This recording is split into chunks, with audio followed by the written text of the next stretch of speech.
Hey guys, welcome back to High Yield Intraday Trading. I hope every one of you is doing good.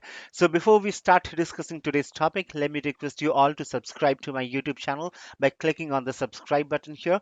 Once you click on it, you will get the confirmation on the left bottom corner.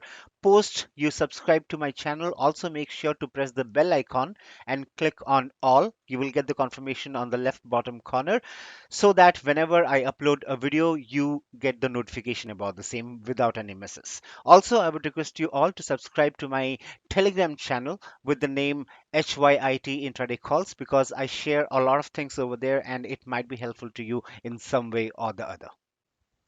All right, so before we start with today's discussion, please allow me to mention about an offer that will reduce your capital requirements for trading various segments like the NSE futures and the MCX futures. Okay, talking about the NSE futures, you can trade contracts like Nifty, Bank Nifty, SGX Nifty, etc. with just 6,000 rupees for one lot, whereas in MCX you can trade one lot of crude oil, copper, natural gas, etc. for just 4,000 to 6,000 rupees. Okay, for gold and silver, it will cost you around 10,000 rupees per lot. And not only this, you will be happily surprised when you get to know the other features that are being offered. I can't give you all the details here as there are many, but I will surely share all the details post you get in touch with me. In today's scenario, if you want to trade one lot of crude oil, you need to have a minimum of 1.6 lakhs as your capital, that is 1 lakh 60,000. Similarly, for Nifty, for just one lot, you need to have at least 1 lakh as your capital. Now replace 1.6 lakhs with 4,000 to 6,000 rupees and 1 lakh with 6,000 rupees. It does make a lot of difference to a retail trader like you and me, right? So that's the help I want to extend or offer. And if you are interested, then you can get in touch with me on the details that are being shown on the screen and we can take it forward.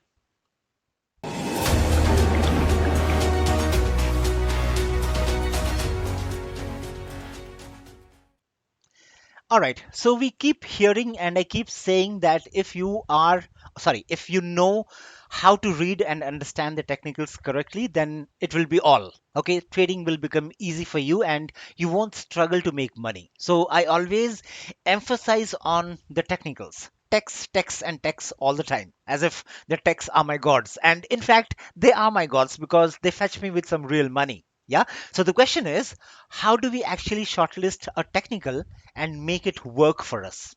I mean, that is how it works, right? If you are someone who is into technical analysis, who uses indicators, oscillators, and all those technicals, then you need to select a technical first and then backtest it and then put it to work in the live market. And then if you see that the profitability is more, then only you include it in your technical analysis setup for the rest of your life to earn through it by using it, right? So in this video, this is the exact thing that we are going to discuss, but be notified that I will not be able to cover multiple technicals here in this video because the scope of the video won't allow me to do so. Okay, so what I will do is I will cover one technical indicator that is super strong, and if you know how to use it the right way, you won't need any other technicals on your charts. Okay, so basically, I'm talking about the moving averages. It might be a SMA or it might be an EMA, but we will talk about how to select the right moving average. But again,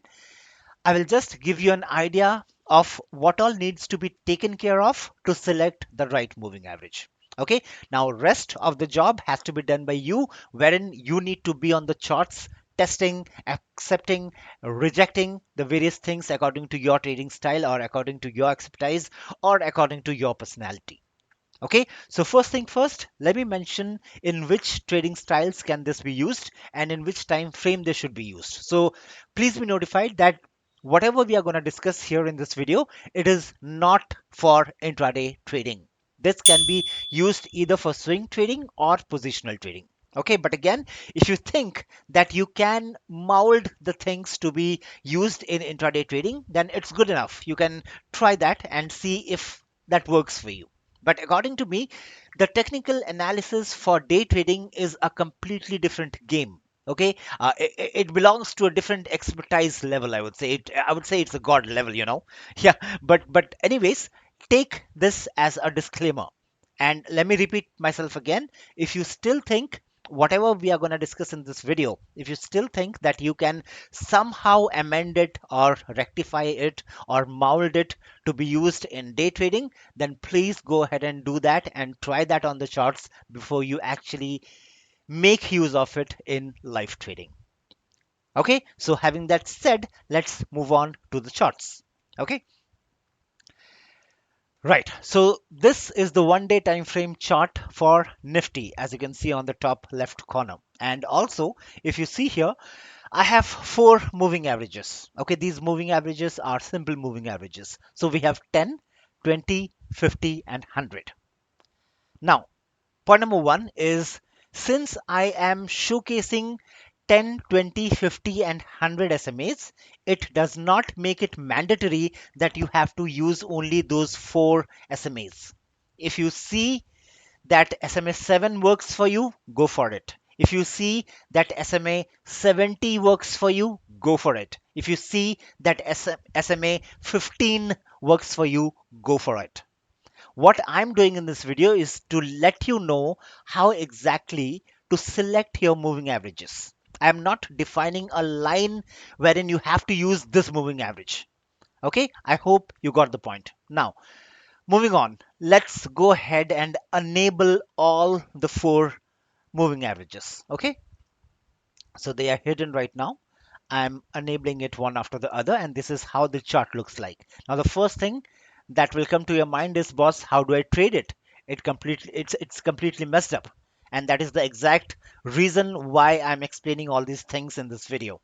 Okay, so there are a couple of points that needs to be taken care of when you are selecting, or when you are in the process of selecting the right moving average. Remember that, okay? Just 2 points. Point number one is, you need to make sure that the moving average is not too much close to the price action. Okay, you should make sure that the moving averages should not be touching the prices many number of times or more number of times. That is point number one. Point number two is, you have to also make sure that the moving average is not too far away from the price action or from the market structure, whatever you want to call it. So these are the 2 points that needs to be taken care by you. Okay, now let's go ahead and implement it in the on the charts. So what was my first point? My first point was, you need to make sure that the moving average that you are selecting should not be touching the prices too many number of times. So just by seeing the chart, you can very easily tell me which is the moving average which is touching the prices too often. Which one is that?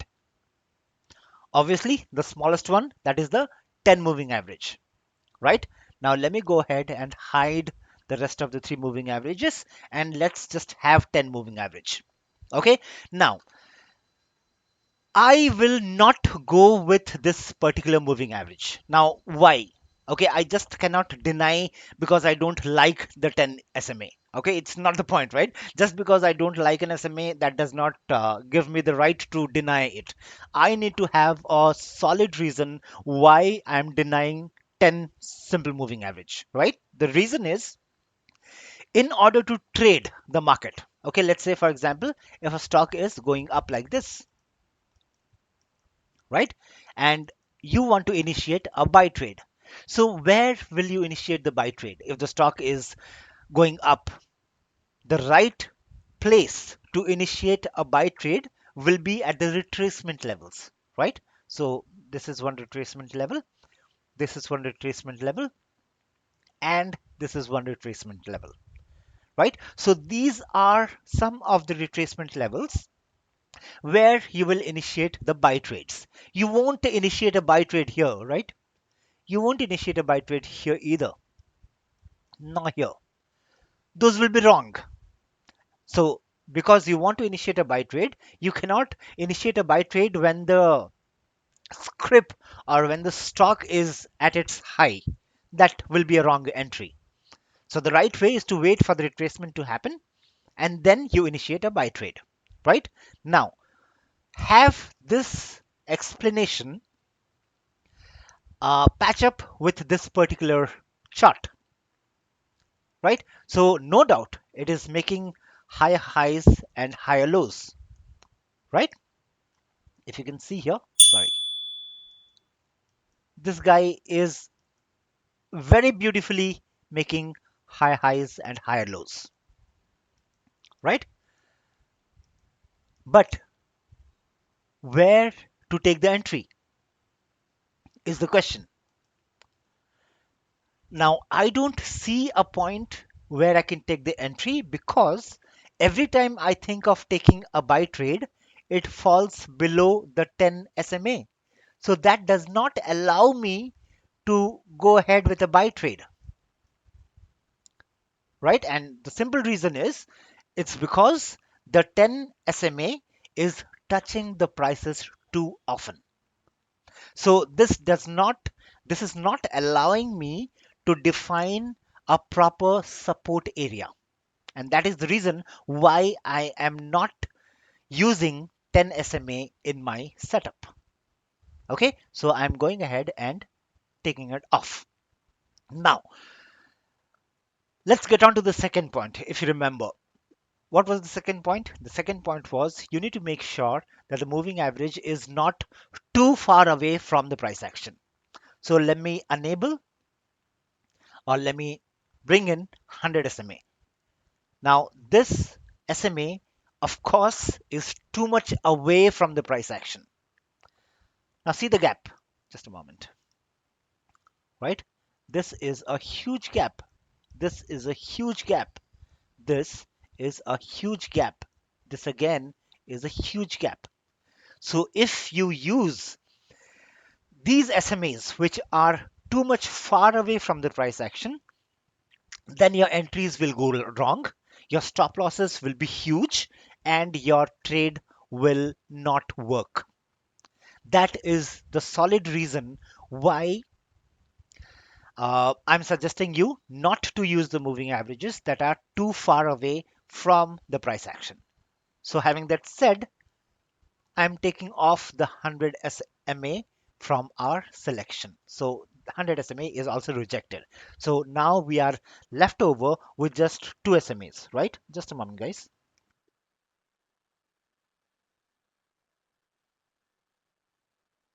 Sorry about that. All right. So yeah, so now we are left over with just two SMAs, that is 20 SMA and 50 SMA. Okay, let me bring in both of them and just have a look visually, okay, and tell me which one is being respected by the prices more number of times. Is it 20 SMA or is it 50 SMA? Well, if you ask me, my answer will be 20 SMA. Because why I'm rejecting the 50 SMA is because of the same reason, that because of point number two, because the price action is too far away from the 50 SMA. So if I hide 20 SMA, see how this is how it looks like. And also let me mention, I'm sorry for the small candlesticks here, guys, because I have to cover a complete range here, right?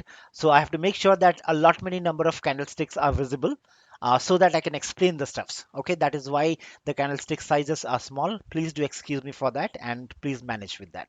Okay, it's important for the explanation. Okay, now coming back to the topic. So I will reject the 50 SMA because it is too far away from the price action, right? This gap is too big. This gap is too big. This gap is too big. This is fine. This gap is fine. And this gap is also fine. But again, we are missing all these entries, right? So there is no point in using 50 SMA. Okay, so that is the direct reason why I'm rejecting the 50 SMA.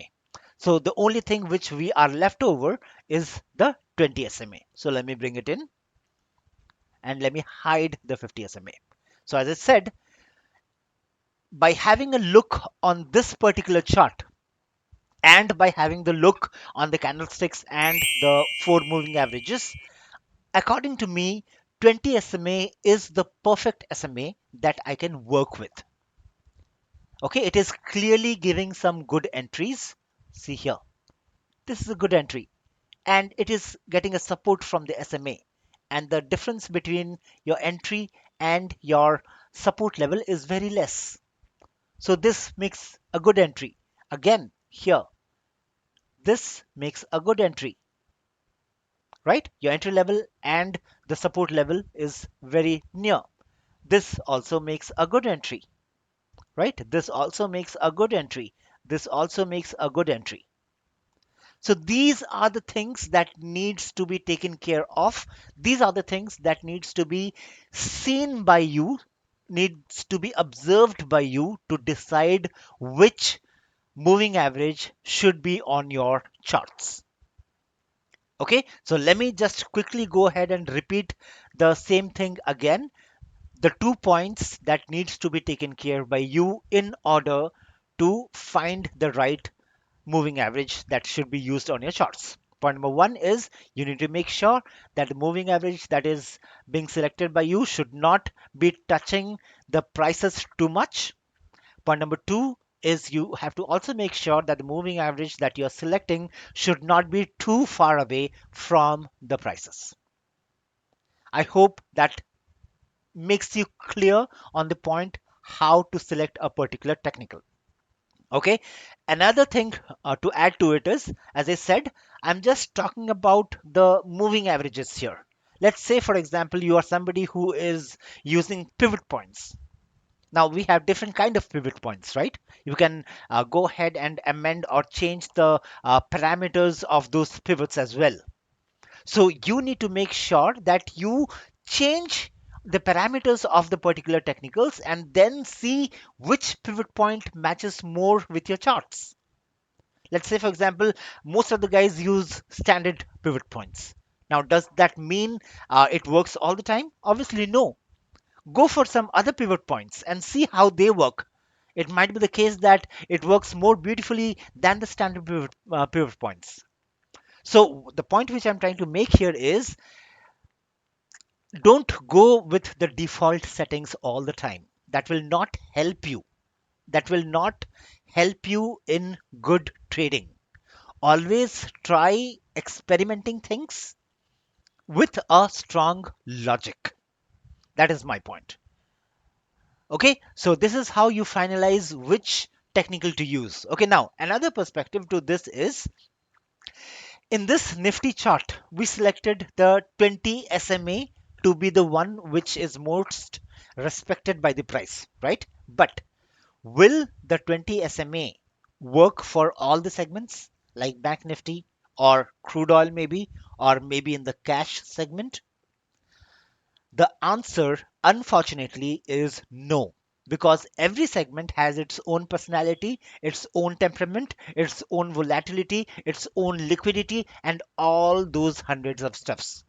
So if 20 SMA is working fine in Nifty, that does not mean that it will work well or it will work fine in the Bank Nifty charts as well. So let me take you to the Bank Nifty chart and show you the same thing over there, but a bit quicker. Okay, just a moment. I think this video will go a bit longer. Please do bear with me. Okay, let's get onto the Bank Nifty chart, and we have the same setup here. Four moving averages, right? Needless to say, just by seeing the chart, I am not ready to go with the 100 and the 50 moving average because they are too far away from the prices, as you can see here, right? So 150, sorry, I'm sorry. 50 looks good actually to me. So 150, out of 150, I'll reject the 100 SMA because it is too far. If I hide 50, you can see the gap between the support and the price is too high. So the entries will be wrong. As I said, the stop losses will be high. So there's no point in using 100 SMA. So I reject 100 SMA. Okay, let's bring in the 10, 20, and 50 SMA. Now, which one do you think touches the prices more often? Without any doubts, it's the 10 SMA, right? So you don't get a chance. You don't get a chance at all to initiate a trade. right here. How can you initiate a trade? You can't. Here, here, here, here. It's just not giving you a right support point to initiate a trade, right? So we are not going for the 10 SMA. Okay, now we are left over with 20 and 50 SMA. Let me bring it in. Now, out of these two, just by seeing the chart, which one do you think is being respected by the chart, by the prices more? Is it 20 or is it 50? Well, if you ask me, for me, it is 50 SMA in this case because I'll reject 20 SMA. Let me hide 50 SMA. Okay, I will reject 20 SMA because it is touching the candlesticks too often. Again, if I mark them out, see here, see here, see here, these are all support levels. And this guy, this 20 SMA guy, it does not allow me to take a trade because the support levels are falling below the support levels, right? The support level where I should initiate the trade, they are actually below the 20 SMA. So that doesn't make any sense to initiate a buy trade at these points. Whereas if I bring in the 50 SMA, it is very, very decent. It is very clear that the prices are respecting the support levels, and the gap between your entry and the support level will be P perfect. Okay, here, if you see here, this gap is fair enough. This gap is fair enough. This gap is fair enough. Okay, this again, never breached it. This gap is fair enough. This gap also is fair enough. This is also fair enough. Right, so just by a visual confirmation, you can tell that the prices are respecting the 50 SMA more rather than the 20 SMA. So in this case, in Bank Nifty's case, I will go with the 50 SMA rather than going with the 20 SMA. So this is the point I was talking about, that if 20 SMA works in one chart, that will not work on a different segments chart. So it is all about spending a lot of time, guys. As simple as that. Okay, it is about spending a lot of time on the charts, experimenting, rejecting stuffs, and all those things come together. Okay, I hope I have made my point clear. Okay, so this is what I wanted to share with you guys. See, the job is not easy. Okay, to be blunt, the job is not easy at all. To select the technicals, changing the parameters, backtesting, and all those stuffs will make you mad. But the question is there an alternative? And the answer is no. If you want to earn independently, then you need to go through this scrutiny. As simple as that. Okay, for me, I went through this scrutiny for around 2 to 2.5 years, and then I was able to finalize what would be my final setup look like. Okay, what are the technicals that have to be there on my charts? What are the technicals that should not be there on my charts? And many, many stuffs like that. Okay, so there is no success without putting in that effort. Okay, just keep doing what needs to be done, and one fine day the charts will start listening to you. That's for sure. Okay, so that's it from my end, guys. And for the guys who have not watched my previous video, I have put the video card on the top right corner of this video, the I symbol that you see there. You can click on it and watch my previous video. And as always, would request you all to like and subscribe to my YouTube channel. And also, please do not miss the ending of this video. I will since you will get to know some more information about HYIT that might be helpful to you in some way or the other. And please feel free to ask your questions or queries, if any, in the comment section, and I will surely reply back to them. And also, please do not forget to like this video if you liked it. Okay, so that's all from my end, and I will see you all later. Hope you all will stick back. Happy trading and take care of yourselves. Bye bye.